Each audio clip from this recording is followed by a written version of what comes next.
أعوذ بالله من الشيطان الرجيم. بسم الله الرحمن الرحيم. إن الحمد لله نحمده ونستعينه ونستهديه ونستغفره ونتوب إليه ونعوذ بالله من شرور أنفسنا ومن سيئات أعمالنا. من يهده الله فلا مضل له ومن يضلل فلا هادي له. أشهد أن لا إله إلا الله وحده لا شريك له وأشهد أن محمدا عبده ورسوله. أما بعد، فإن أصدق الحديث كتاب الله، خير الهدى هدى محمد صلى الله عليه وسلم، وشر الأمور محدثاتها، وكل محدثة بدعة، وكل بدعة ضلالة، وكل ضلالة في النار. يا حي يا قيوم برحمتك أستغيث، أصلح لي شأني كله ولا تكلني إلى نفسي طرفة عين. لا إله إلا أنت سبحانك إني كنت من الظالمين. Assalamualaikum warahmatullahi wabarakatuh. Apa khabar semua, sihat? Alhamdulillah, thumma alhamdulillah. Kita bersyukur kepada Allah Subhanahu wa taala dengan limpah inayah, pertolongan dan hidayah yang Allah Azza wa Jalla kurnia bekal buat kita. Malam penuh barakah ini dapat sekali lagi kita bersama-sama hadir ke Dewan Baitus Salam ini untuk kita duduk di atas jalan ketaatan, iaitu jalan mempelajari ilmu agama. Dan jalan yang kita sedang duduk ini adalah jalan keutamaan kerana kita mempelajari kalam Allah, yang mana kata baginda sallallahu alaihi wasallam, khairukum man ta'allama al-Quran wa 'allamah. Sebaik-baik kalian adalah mereka yang mempelajari Al-Quran kemudian mengajarkan ianya semula kepada yang lainnya. Jadi insya-Allah sebelum kita membacakan Al-Quranul Karim, mendengar setiap orang membacakan potongan-potongan ayat yang terdapat dalam surah Ali Imran, kita akan sama-sama masuk ke dalam ilmu tajwidul Quran, untuk sama-sama kita memantapkan lagi pengetahuan kita berkenaan dengan tata cara pembacaan Al-Quranul Karim. Jadi hari ini kita akan sambung pada muka surat berapa tu? Bun? 54. 55. Kerana yang pertama 54 tu kita dah selesai pada Al-Izhar, iaitu yang kita sebut sebagai Alif Lam Qamariyah, terang. Mengapa ianya terang? Kerana di atas huruf lam terdapatnya tanda sukun dan bacaannya mesti jelas al. Perlu berbunyi al. Baik, jadi kita pergi kepada yang nombor 2 hari ini, iaitu al-idgham. Cuba sebut. Baik, apabila kata sandang yang disebut sebagai alif lam ta'rif. Alif lam ta'rif tu dipanggil sebagai kata sandang. Disandang pada permulaan kata nama am yang dimulakan dengan salah satu huruf syamsiyah, maka huruf lam yang ada pada kata sandang ta'rif alif lam wajib diidghamkan. Makna katanya bila alif lam bertemu salah satu daripada huruf-huruf syamsiyah, makanya dia kena ada dalam tulisan tapi tak boleh ada dalam sebutan. Faham tak Abang Zul? So senanglah. Alif lam syamsiyah. Jadi bila alif lam tu bertemu salah satu daripada huruf-huruf syamsiyah, tak boleh bunyi alif lam, dan dekat atas lam tu pun tak ada tanda apa? Sukun. Tayyib. Ia juga dinamakan idgham syamsiyah ataupun idghamun syamsiyun. Huruf syamsiyah ada 14. Semuanya terdapat pada permulaan kata-kata dalam syair ini. Tib thumma sil rahman tafuz dhif dhani'am da' su'a dhannin zur syarifan lil karam. Jadi pada perkataan-perkataan itu, pada huruf ta, pada huruf tha, huruf sad, ra, ta, dha, zal dan juga nun dan semisalnya, di awal-awal kalimah itu, itulah dia huruf-huruf syamsiyah. Dalam Al-Quran Resam Osmani alif lam ta'rif idgham syamsiyah tidak diberikan tanda sukun di atasnya. Jadi mudah. Bila kita buka Al-Quran, kita jumpa ada alif lam dekat atas dia, kalau tak ada tanda sukun, confirm dia alif lam syamsiyah. Okey, cantik. Dan huruf berikutnya bertanda sabdu. Ini ciri-ciri yang berikutnya. Atas lam tak ada apa-apa, huruf lepas lam ada tanda sabdu untuk menunjukkan hukum bacaannya idgham. Idgham maksud dia apa? Memasukkan, barakallahu fikum. Maka wajib menghilangkan keseluruhan zatnya ke dalam huruf syamsiyah berikutnya. Jadi huruf lam tu langsung tak berbunyi, masuk dekat dalam huruf berikutnya. Dengan erti kata lain bahawa apabila sesudah alif lam ta'rif diiringi huruf yang bersabdu, maka ia adalah lamut ta'rif syamsiyah. Jika tidak demikian, maka dia adalah alif lam qamariyah. Mudah-mudah. Jadi benda ni dia tak ada isu penting. Tak, bukan isu penting. Dia bukan isu besar sampai kita nak pening-pening, nak kerut-kerut kening. Tak ada. Mudah saja. Alif lam ni sama ada dia alif lam qamariyah ataupun alif lam syamsiyah. Nak kena alif lam qamariyah macam mana? Dekat atas lam ada apa? Ada? Sukun. Kalau alif lam syamsiyah, atas lam ada apa? Tak ada apa-apa. Selepas daripada huruf lam tu baru adanya tanda sabdu. Baik, jom kita tengok pada perumpamaan. Mengidghamkan lam ta'rif syamsiyah. Idgham lam ta'rif dinamakan idgham syamsiyah kerana mengibaratkan huruf lam pada kata sandang ta'rif alif lam sebagai bintang dan huruf syamsiyah diumpamakan sebagai matahari, maka hilanglah cahaya bintang lantaran wujudnya matahari. Jadi lam tu bagaikan bintang. Huruf selepas dia tu bagaikan matahari. Bila lam tu bertemu dengan matahari, maka lam tadi yang dianggap sebagai bintang seolah-olah hilang. Tapi kena ada tak dalam tulisan? Ada. Demikianlah perbandingan mengidghamkan lam ta'rif alif lam syamsiyah. Settle lah, tak ada apa pun. Muka surat 56, peringatan. Adapun alif lam yang terdapat di permulaan fi'il. Fi'il ni apa dia? Kata kerja. Atau di permulaan isim mausul, iaitu kata penghubung. Allazi, allati. Yang tu dipanggil isim mausul. Tidak boleh dikatakan ia adalah dari kata sandang alif lam ta'rif kerana ia merupakan huruf dari kalimah itu sendiri yang tidak boleh ditinggalkan ataupun dipisahkan. Kalau ditinggal dan dipisahkan, orang tak faham. Kalimah ni cerita pasal apa ni? Sebab tu alif lam kena ada dekat fi'il, alif lam kena ada dekat isim mausul. Jom kita tengok contoh dia. Faltaqatahu. Cuba sebut. Al-iltaqaitum. Tak. Iltaqaitum. Iltaqa. Jadi dekat situ kita dapat lihat ini adalah apa? Fi'il. Kata kerja. Faham tak Syahir? Tak faham tak cakap? Ini kata kerja tau. Dia bukan kata nama. Kalau kata nama, dia mesti kena bunyi al. Alhamdulillahi Rabbil Alamin. Al-Qari'ah. Itu kata nama. Tapi dekat sini orang buat kerja. Faltaqatahu, maka dicampak. Lebih kurang gitu. Campak. Iltaqaitum. Bertemu. Benda tu dibuat. Jadi dia tak jadi al. Dia kena jadi il. Sama juga iltaqa. Bertemu. Talaqi kan. Iltaqa. Bertemu. So dia tak jadi al. Okey. Kemudian kita tengok contoh di awal isim mausul. Cuba kita sebut sama-sama. Allai.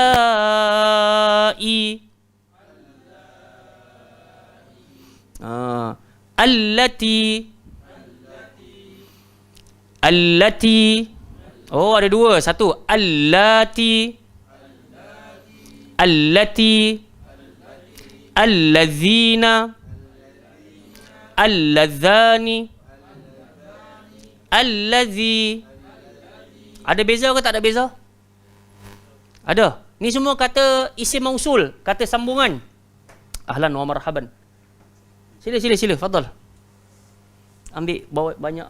Okey. Barakallahu fikum.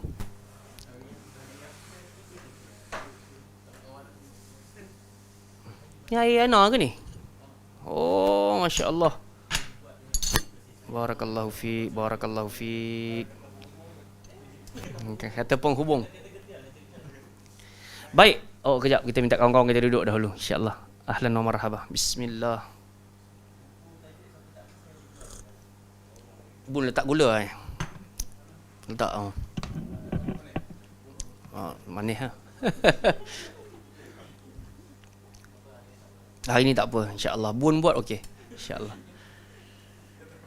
Barakallahu fikum. Okey, silakan duduk. Barakallahu fikum. Jadi contoh di awal isim mausul ni, alif lam ni dia kena ada. Bila disebut sebagai allai, nak cerita tentang perempuan-perempuan yang. Allai, perempuan-perempuan yang. Jadi kalau tak ada alif lam ni orang tak faham. Apa yang i-nya?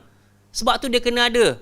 Perempuan-perempuan yang. Kalau kita tengok nombor 4 tu allazina. Ni orang-orang lelaki yang ataupun orang-orang yang. Allati, yang nombor 2 tu nak cerita tentang dua orang wanita yang. Faham ke tak faham ni? Okey, kemudian allati yang. Alladzani dua orang lelaki yang, dan juga alladzi seorang lelaki yang. Yang apa? Sebab tu nama dia mausul, isim sambungan. Kita tak tahulah dia nak buat apa. Alladzi yaqra'u ke, dia yang sedang membaca ke, alladzi yamshi ke, yang sedang berjalan ke. So itu dipanggil sebagai isim mausul. Jadi tak boleh kita nak apa? Nak buang dia pasal kalau buang alif lam ni orang tak faham. Apa yang zi?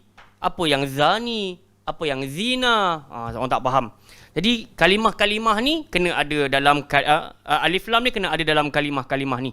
Baik, jom kita tengok contoh-contoh idgham lamut ta'rif syamsiyah yang kita katakan hurufnya ada 14 tadi. Okey, boleh buka buku, tengok pada muka surat 56. Baik, muka surat 56. Huruf yang pertama huruf ta, cuba sebut. Jangan muncung, bukan kena muncung ta. Bagaimana? Ta. Macam mana nak sebut huruf ta? Dia dah sampai ni. Hujung lidah kena pi langgak. Atas mana? Atas langit. Takkan punya atta. Macam mana? Gigi. Gigi atas. Atta. Ta. Bukan langgar dari langit. Ta. Tak betul. Langgar belakang gigi. Ta. Baik. Pergi pada contoh dia. At-tayyibu. Jadi bila kita dah nampak macam ni, kita dah kena, lepas ni kalau sebut at-tayyibu je kita dah boleh bayang dah. Dia mesti ada alif lam dulu baru diikuti huruf ta. Baik, tengok yang bawah dia pula. Sa, cuba sebut. Huruf sa keluar kat mana Ikmal?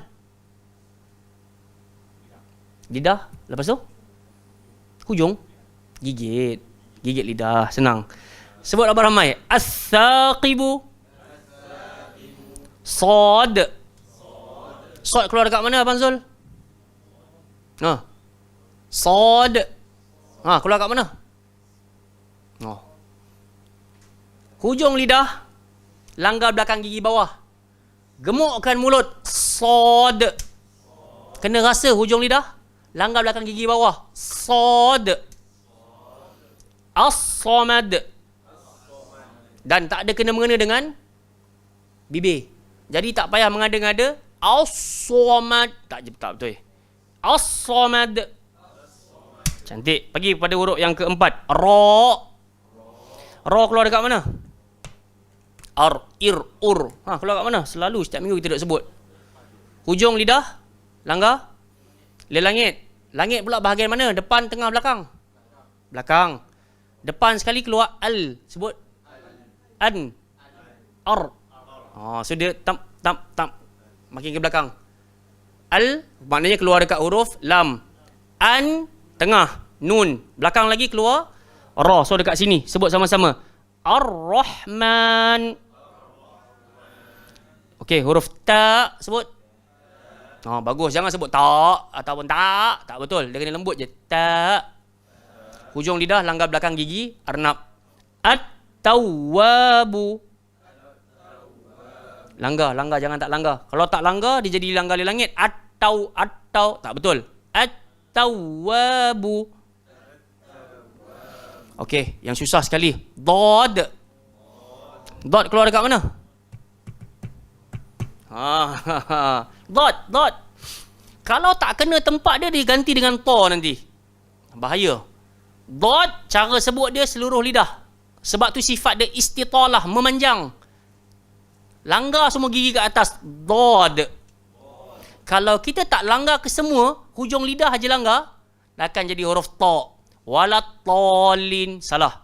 Dia kena semua. Walad. Sebut. Berasa tak? Tepi ni pun kena kat gigi atas. Walad. Atau sebahagian sahaja langgar bahagian kanan. Walad. Kiri. Walad. Kita rasa. Mana yang kita selesa. Tapi jangan tengah sahaja yang kena. Kalau tengah sahaja yang kena, dia jadi huruf ta. Walatolin. Salah tu. Sebab ayat ni walad dol. Walad dol. Dah ingat, bila kita jumpa huruf dot, yang depan dia tu jangan pergi gemukkan. Walad. Salah. Wala. Sama aja. Dot je yang gemuk. Okey, tengok contoh dia, kita sebut sama-sama. Ad-darra. Yang ni untuk kita training lah. Langgar semua. Ad-darra. Ataupun kanan. Ad-darra. Kiri. Ad-darra. Dan kalau kata tak tebalkan dia akan jadi huruf apa? Dal. Ad-darra. Tak jadi. Dia kena gemuk. Ad-da. Jangan ad-da. Okey. Huruf yang berikutnya yang ketujuh. 2, 4, 6, 8. Zal. Kena gigit lidah. Az-zikr. Okey, kita laju sikit. Nun. An-nur. Tadi kita dah kata dah, hujung lidah langgar dekat tengah-tengah dia langit. An-nur. Dan kena perhati huruf ra tu. Dia berbaris depan, sebelum dia pun berbaris depan. Jadi kita kena tebai. Muncung, memang kena muncung. An-nur. Cantik. Dal. Ad-dahr. Dal keluar macam mana? Macam huruf ta juga. Hujung lidah langgar belakang, gigi arnab. Ad-dahr. Okey, huruf sin. Assalamu. Sin keluar dekat mana? Sin, sod, zai. Adik-beradik 3 orang ni. Ingat betul-betul. Sin, sod, zai. Tiga-tiga sifat mereka ni safir. Dia ada benda tu berdesir. Jadi sin dekat sini, hujung lidah, langgar belakang gigi bawah. Huruf apa? Sin. Assalamu. Kena rasa lah. Kena rasa hujung lidah tu langgar belakang gigi bawah. Okey, huruf yang berikutnya az-zahiru. Az-zaituna. Tadi kita dah kata dah sin, sod dengan zai. So zai dekat situ kita kena desir. Az-zaituna. Ash-shadidu. Sama juga shin tak perlu muncung. Ash, tak betul. Ash-shadidu. Shin keluar dekat mana? Saya? Tengah lidah langgar. Langgar bawah. Langgar di langit atas. Ash. Ash. Sebab ash. Dia tak ada kena-mengena dengan bibir. Ash. Tak betul. Ash. Ash-shadidu. Okey, yang terakhir. Al-latifu. Latif. Okey. Jadi pelajaran apa yang kita dapat dekat huruf-huruf yang kita bacakan tadi? Seandainya alif lam bertemu dengan huruf-huruf ini, dia kena ada dalam tulisan tapi tak boleh ada dalam bacaan. Faham tak? Hatta kalau kita dengar sekali pun, saya kata Wan, tolong tuliskan at-tayyibu. Dalam imagine mesti kena aku letak yang pertama alif lam, baru huruf ta, ya, ba. Faham? Jadi gitu. Inilah dia antara basic-basic yang kalau kita ambil peduli, kalau kita dengar je bacaan Al-Quranul Karim, kita dah boleh tangkap dah. Dia walaupun tak berbunyi alif lam, tapi cara nak menulisnya kena letak alif lam diikuti dengan huruf-huruf ini. Baik, kita tengok latihan hukum bacaan lamut ta'rif. Jom sebut sama-sama. Al-basiru. Macam mana kita tahu dia alif lam qamariyah? Sebab atas lam ada tanda sukun. Ar-rasyidu. Macam mana kita tahu dia alif lam syamsiyah? Atas lam tak ada apa-apa, selepas lam ada tanda sabdu. Senang je. Al-muta'ali. Apa ni? Alif lam qamariyah. Al-alimu. Apa ni? Qamariyah ke syamsiyah? An-nasiru. Tak payah ikut saya baca, bagi tahu je. An-nasiru. Alif lam. Sebab apa? Atas lam tak ada apa-apa, selepas lam ada. Al-qahharu. Alif lam. Baik, tak payah ikut saya baca, bagi tahu hukum je. Ar-razzaqu. Al-wadudu. Asy-syakuru. As-samadu. Mata cari mana ni. Syamsiyah. Mudah, kalau kita tak tengok sekali pun, kita dengar saja tak bunyi al, confirm syamsiyah. Kalau ada bunyi al-qamariyah, kalau tak ada bunyi al-syamsiyah. Baik, insya-Allah minggu depan kita sambung pada bacaan bahagian hukum bacaan huruf ra. Jom sama-sama kita ambil manfaat daripada pembacaan Al-Quran pula. Tolong buka Al-Quran pada muka surat 68 ayat yang ke-146. Bismillah.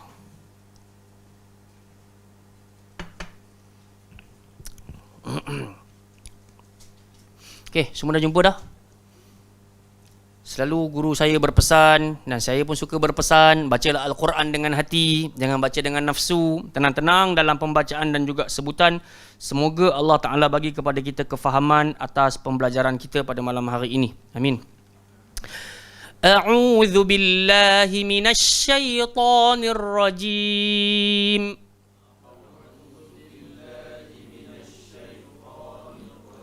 Baik, yang dah biasa datang kelas memang saya suka ingatkan, bunyi hamzah keluar dekat bawah tekak, bunyi ain keluar dekat tengah tekak, huruf zal dia tak zu, lembut, zu. Gigit lidah tapi tak a'udzu, salah. A'udzu, sebut. Zu, gigit. A'udzu billahi, lembut lagi, billahi minash. So dia tak ada minash, syaitani, tak ada syaitani, ar-rajimi. A'udzu billahi minasy syaithanir rajim.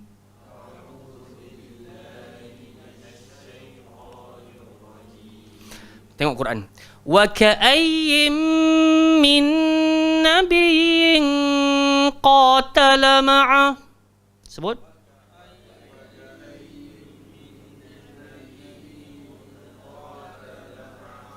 Sekali lagi. Wa ka'ayyin min nabiyyin qatala ma'ah.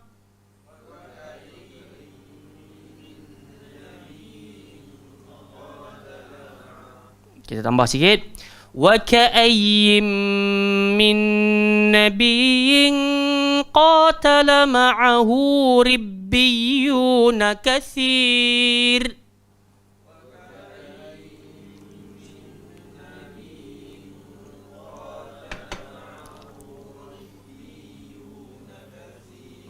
Bukan rabbiyun, ribbiyuna kathir. Okey, tengok. Besok, minggu depan kita nak jumpa contoh huruf ra ni. Tapi saya nak sebut malam ni. Pasal kita mati dekat kathir.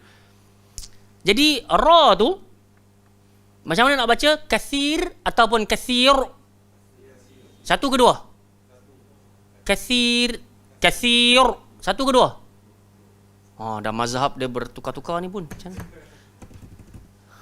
Abang Zul, satu ke dua? Kathir dengan kathir. Satu. Satu kot. Rasanya dua. Tak apa. Bedai je. Satu. Dua.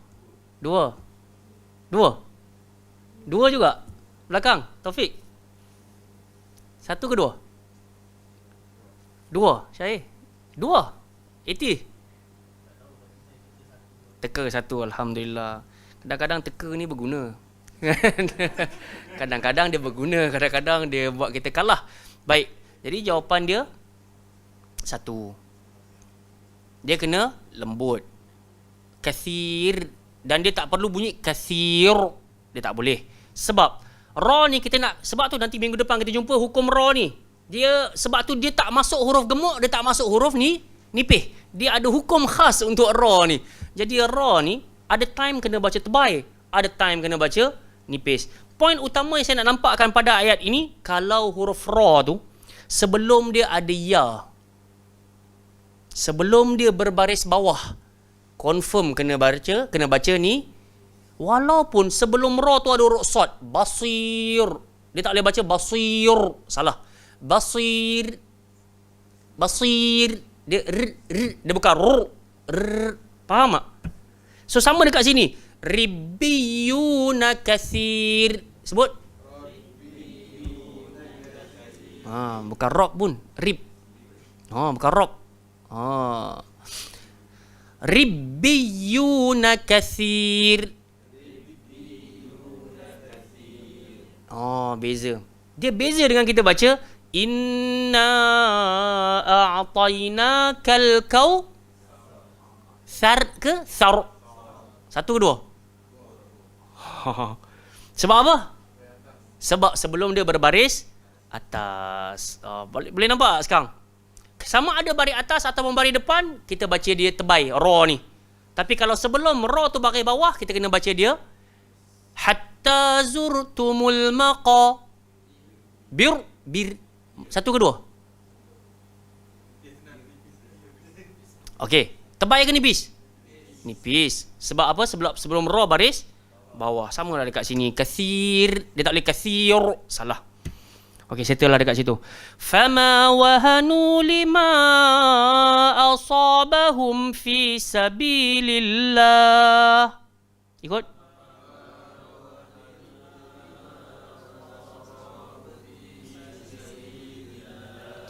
وَمَا ضَعُفُوا وَمَا اسْتَكَانُوا وَاللَّهُ يُحِبُّ الصَّابِرِينَ. Okey, kita tengok dekat situ kan ada alif lam sad. Syamsiah ke Qamariyah? Salah lah kalau kita baca yuhibbul sabirin, salah. So kena masuk. Kemudian bila kita masuk dalam sad, huruf sad istifal ke isti'la? Istifal ke isti'la? Isti'la, huruf tebal. Istifal huruf nipis. Jadi sad kena gemuk. Tak boleh baca wallahu yuhibbus. Salah. Yuhibbus. Dia kena sad kan? Yuhibbus sabirin. Sebut.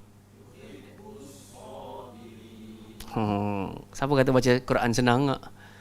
Kalau kita perhati satu, penat tu.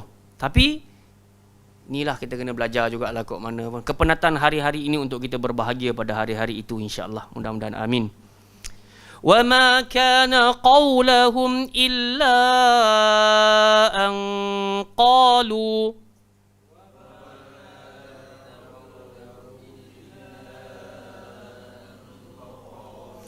إلا أن قالوا ربنا اغفر لنا ذنوبنا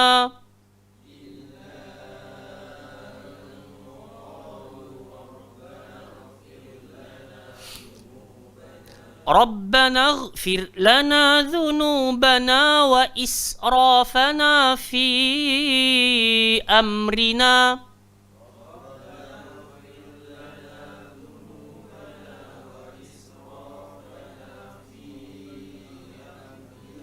وثبت أقدامنا وانصرنا على القوم الكافرين.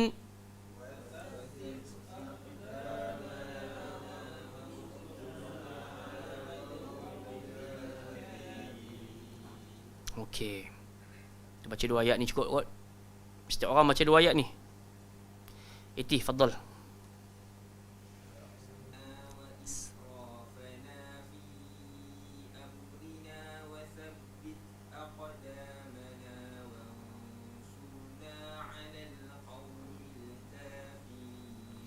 Barakallahu fikum. Bacaan tenang, bagus. Cuma, ada cuma sikit lah. Kita selalu sebut berkenaan dengan cara sebutan huruf hijaiyah. Alif, ba, ta, tha, jim. Sampailah yang terakhir huruf ya. Jadi, ana perasan tadi pada perkataan pada ayat 146 tadi kan. Lima asabahum wa ma da'ufu wallahu yuhibbus sabirin. Huruf sad tu ataupun huruf dot tadi, dia pergi ke arah meninggi. Sepatutnya bunyi dia lima aso. Dia tak bunyi aso. Wallahu yuhibbus sa. Dia tak bunyi sa. Dia bunyi sa. Bawah je. Sa. Ramai orang dia jadi dekat sad, dad, ta, dha. So dia baca syaita. Tak betul. Syaita. Bawah. Dia bukan syaita. syaitanir rajim. Sama juga pada huruf dha. Dia bukan az, dia az. Az. Ada beza tak bunyi dia? Ada. So kena berhati-hati. Cuba sebut sad. Cantik je. Tapi time terbaca dia jadi 5 asa. Dia nak asa. Tak patut. Tak patut jadi macam tu. Asa bawah. Asa cantik je bunyi dia. So kat situ lah. Baca memang Masya Allah bagus. Tu yang berlaku kat kita ramai. Kita boleh baca Quran Alhamdulillah. Tapi kadang-kadang dekat situ yang tergelincir tu. Huruf-huruf tebal dia baca nipis. Huruf-huruf nipis dia bagi baca tebal lah. Jadi kat situ. Silakan Wan.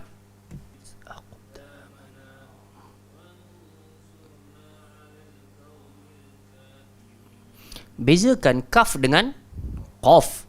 Qaf kita tahu dia keluar dekat pangkal lidah. Aqa, iqa, uqa. Kaf dia ke depan sikit daripada pangkal. Ak, ik, uk. Kita dah bunyi dah. Wa ma kana. Dah ka lah. Qaw kena ke belakang sikit.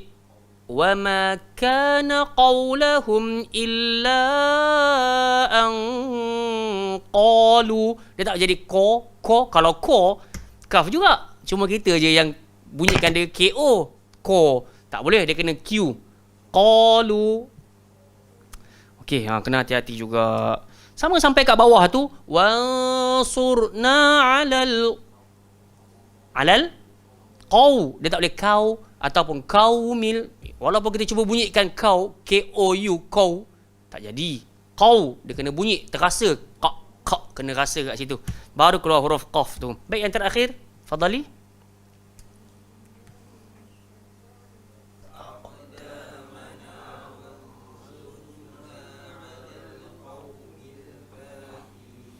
Mudah-mudahan kita dapat manfaat. Baik, saya baca seorang, lepas tu kita ambil manfaat insya-Allah. Wa ka'ayyim min nabiyyin qatala ma'ahu ribbiyun katsir fama wahanu lima asabahum fi sabilillah wa ma dha'ufu wa mastakanu wallahu yuhibbus sabirin. وما كان قولهم إلا أن قالوا ربنا اغفر لنا ذنوبنا وإسرافنا في أمرنا وثبت أقدامنا وانصرنا على القوم الكافرين. Baik, kita ambil dua ayat ni punya pemahaman insya-Allah. Wa ka'ayyim min nabiyyin qatala ma'ah. Tengok apa kata Allah Azza wa Jal. Dan betapa ramai dan banyaknya para nabi yang berperang bersama-sama dengan mereka. Ribbiyuna kathir. Didampingi oleh sejumlah besar daripada pengikut-pengikutnya yang bertakwa. Jadi dalam ayat ini jelas kebanyakan para nabi sallallahu alaihi wasallam ataupun para nabi alaihi wassalatu wasallam memiliki followers. Tapi tidaklah bererti semakin sedikit followers seorang nabi maka semakin tidak benar apa yang dia bawa. Bukan begitu ertinya. Sebab itu Nabi sallallahu alaihi wasallam pernah nyatakan berkenaan dengan apa yang baginda pernah lihat. Nabi kata apa? Fara'aitun nabi wa ma'ahu ar-ruhayt wan nabi wa ma'ahu ar-rajul war-rajulan wan nabi laisa ma'ahu ahad. Hadis riwayat Bukhari dan juga Imam Muslim. Nabi kata apa? Aku pernah melihat, maksudnya menjelang hari akhirat kelak, ada nabi yang ada ruhayt. Ruhayt ini pengikut dia 3 sampai 9. Sama ada 3, sama ada 4 orang, 5 orang, 6 orang, 7 orang, 8 orang, 9 orang. Banyak tu je follower. Sepanjang dia hidup, 9 orang paling ramai dia ikut dia. Wan nabi ar-rajul. Ada satu nabi dia bangun hari kiamat, ada satu je follower dia. Ramai ni. Kan? War-rajulan. Ada satu nabi, 2 orang, pengikut sahaja. Kemudian Nabi kata, wan nabi laisa ma'ahu ahad. Ada nabi yang bangkit menjelang hari akhirat kelak, langsung tak ada followers. Macam mana nak kira tu? Kalau di zaman kita ni, benar kata Nabi sallallahu alaihi wasallam, bada'al islamu ghariba wa sayaudu ghariban kama bada' fatuba lil ghuraba. Islam bermula dalam keadaan asing. Sampai akhir zaman ataupun sampai satu waktu dia akan menjadi asing. Beruntunglah orang-orang yang asing. Hari ini apa yang berlaku? Kenapa saya sentuh bab-bab ni berkenaan dengan ayat ini? Sebab ada sebahagian netizen yang menganggarkan kebenaran terletak pada jumlah followers yang menyaksikan live video. Jadi bila mereka tengok guru mereka tu ribuan sekali tengok, jadi mereka kata inilah kebenaran.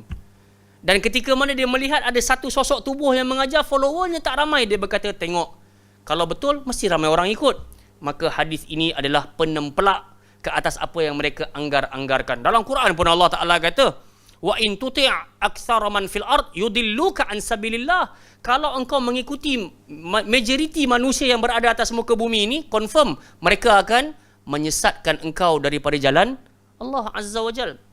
Sebab itu peganglah hadis Nabi sallallahu alaihi wasallam.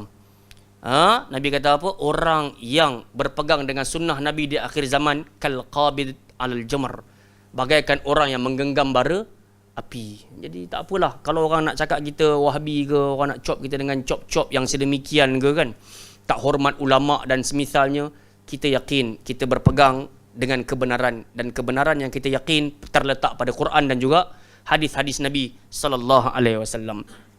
Baik, kita patah balik pada ayat ini. Fama wahanu lima asabahum fi sabilillah. Followers para Nabi alaihi wassalatu wassalam, ketika mana mereka terkena bencana, malah mereka tidak menjadi lemah.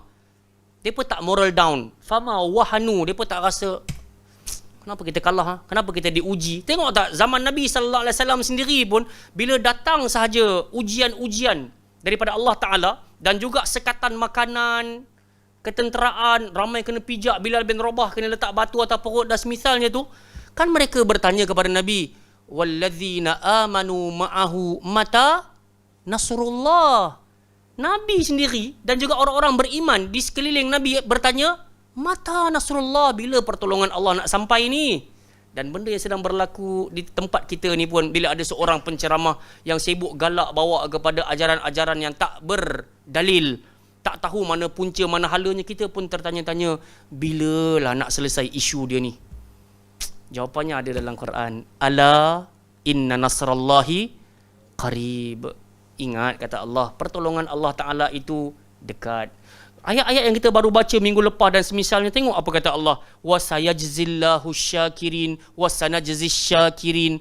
Allah nak tengok dengan ujian yang sampai pada kita ni, kita mampu sabar ke tak? Dengan nikmat yang kita dapat pada hari ini, kita mampu bersyukur ataupun tidak?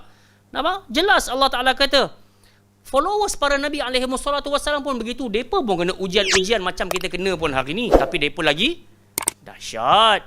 Kita baru kena chop sikit pun kita dah berasa tak lalu dah nak buat status ataupun nak balas. Tak lalu dah. Tengok, wama dha'ufu wa mastakanu. Mereka tak pernah patah semangat dan tidak pula menyerah diri mereka kepada musuh. Tak. Kalau untuk diri sendiri, no problem. Kita kalau kena cop Wahabi, sengih saja. Tak usah nak, yelah, tinggallah debat. Wahabi punya isu dah lama dah sangat dah. Tapi kalau orang mempermainkan Allah, mempermainkan hadis Nabi sallallahu alaihi wasallam, time tu kita bangkit.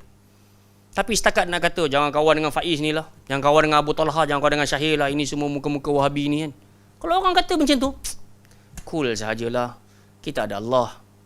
Kita berpegang dengan sunnah Nabi sallallahu alaihi wasallam. Hadis Aisyah radhiyallahu anha jelaskan. Kata Aisyah, Nabi kalau kena ejek, Nabi tak pernah balas.